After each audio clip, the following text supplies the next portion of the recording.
जय बाबा की। बाबा जी के सारे भक्त जनों को मेरा प्रणाम। बाबा की दया और कृपा से आप सब अपने इस YouTube चैनल पर हर बृहस्पतिवार को सुनते हैं नीम करोरी बाबा की दिव्य कथाएं। भक्त जनों, मन में आया है तो कुछ मैं भी कह दूं। हम नीम करोरी महाराज की कथा सुनाते हैं, पावन कथा सुनाते हैं। कैसे हरते हैं संकट को हम आज बताते हैं, ये कथा सुनाते हैं। आप सब अपने इस YouTube चैनल को ज़्यादा से ज़्यादा शेयर करें, बाबा की दिव्य कथाएं और भी भक्त बाबा के सुन सकें। चलिए आज की कथा सुने आप सब। और ये कथा है श्री इंद्रदेव नारायण शाही जी की। ICS तभी से बाबा के भक्त रहे जब शाही जी उत्तर प्रदेश सरकार में थे। बाद में शाही जी केंद्र में बुला लिए गए और दिल्ली में रहने लगे। ये घटना उनके दिल्ली निवास काल की है। भक्तजनों, शाही जी बाबा के पुराने भक्तों में रहे और शाही जी कैंची में कुछ कमरों के निर्माण में अपना आर्थिक सहयोग भी दिया। कहा जाता है कि एक बार संभवतः 1971 या 72 में शाही जी सपत्नी बाबा के सानिध्य में कुछ दिन व्यतीत करने की लालसा से कैंची आए और बाबा के दर्शन कर प्रसन्न हुए। भंडारे में प्रसाद पाकर जब शाही जी पुनः बाबा के दरबार में उपस्थित हुए तो बाबा ने तत्काल उन्हें दिल्ली लौट जाने का आदेश दिया। शाही जी कभी ऐसी कल्पना भी नहीं कर सकते थे कि बाबा उनको अपने पास नहीं रहने देंगे। अरे बाबा के इस शुष्क व्यवहार से आप दोनों मन ही मन बहुत दुखी हुए। अरे भक्तजनों, ये मेरी सोच है कि बाबा के भक्त परेशान है। अरे कोई भी भक्त बाबा का परेशान नहीं हो सकता है अगर वह सच्चे हृदय से बाबा को याद करेगा तो उसकी परेशानी बाबा दूर कर देंगे। सुनिए आप कथा।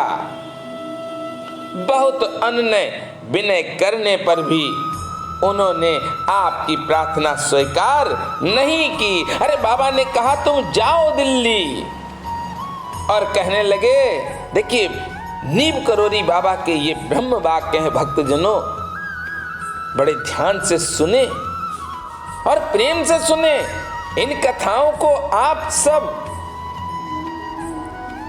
ज्यादा से ज्यादा इसलिए शेयर करें क्योंकि ये बाबा की दिव्य कथाएं हैं और नीम करोरी बाबा के ये ब्रह्म वाक्य हैं कि कथाओं को निरंतर सुना करो।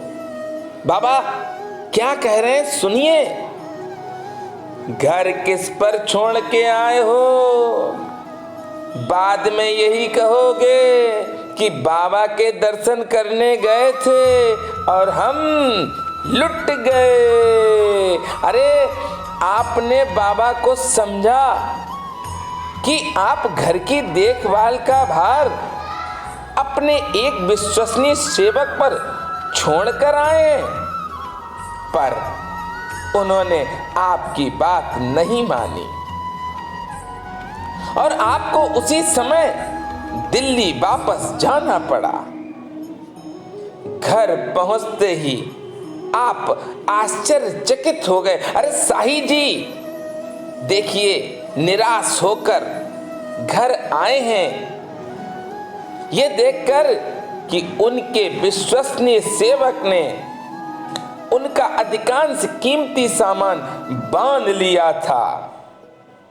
भक्तजनों, यही बाबा की महिमा है। अगर हमें थोड़ा सा कष्ट मिलता है तो हमें विचलित नहीं होना चाहिए, क्योंकि हो सकता है कि बाबा ने बड़े कष्ट को छोटे कष्ट में बदल दिया। भक्तजनों, बाबा की कृपा तो सदैव बाबा के उन भक्तों पर होती ही रहती है जिनका मन निर्मल है। निर्मल मन जन सो मोहि पावा, मोहि कपट चले छिद्र न भावा। मत रखिए कपट।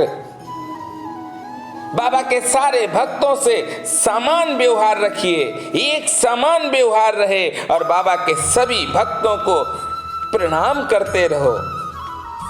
मालूम नहीं कब आपको किसी भक्त से ही बाबा आशीर्वाद दिलवा दें कि सदैव खुश रहो, तो जीवन खुश रहेगा। अरे बाबा की कृपा से वह रंगे हाथ पकड़ा गया, क्योंकि उसने सामान सब बांध लिया था और वो सोच रहा था कि ये 2-3 दिन कैंची में रुकेंगे। सामान लेकर नहीं जा पाया। सारा का सारा सामान साही जी ने पकड़ लिया। अरे इस घटना से साही जी और उनकी पत्नी की आंखें खुल गईं और आप उनकी भक्त वत्सलता पर मुग्ध हो गए। साही जी को गिलानी हुई कि आप नादानी के कारण बाबा के व्यवहार को आप समझ नहीं पाए। बाबा के व्यवहार से घर पहुंचने तक जो दुख साही जी को था और साही जी की पत्नी को था, भक्तजनों, जब साही जी घर आए हैं और ये सब कुछ देखा है तो सारा दुख उनका खत्म हो गया। अरे खत्म तो होना ही था भक्तजनों, क्योंकि मेरे बाबा कह चुके हैं, घर किस पर छोड़कर आए हो। बाद में यही कहोगे कि बाबा के दर्शन करने गए थे, हम लुट गए। अरे बाबा के ये ब्रह्म वाक्य थे, पर भक्त समझ नहीं पाए। हम बाबा की महिमा का गुणगान करते हैं, ये सब बाबा की दया और कृपा से है। भक्तजनों, मेरे पास इतनी बुद्धि विवेक नहीं है कि मैं बाबा की किसी भी कथा को गा पाऊं, कह सकूं। ये बाबा की दया है और आप सब अपना आशीर्वाद निरंतर हमको देते रहें। और मेरे साथ आप सब प्रेम से बोलेंगे, जोर से बोलेंगे, बोलिए नीप करोरी महाराज की जय।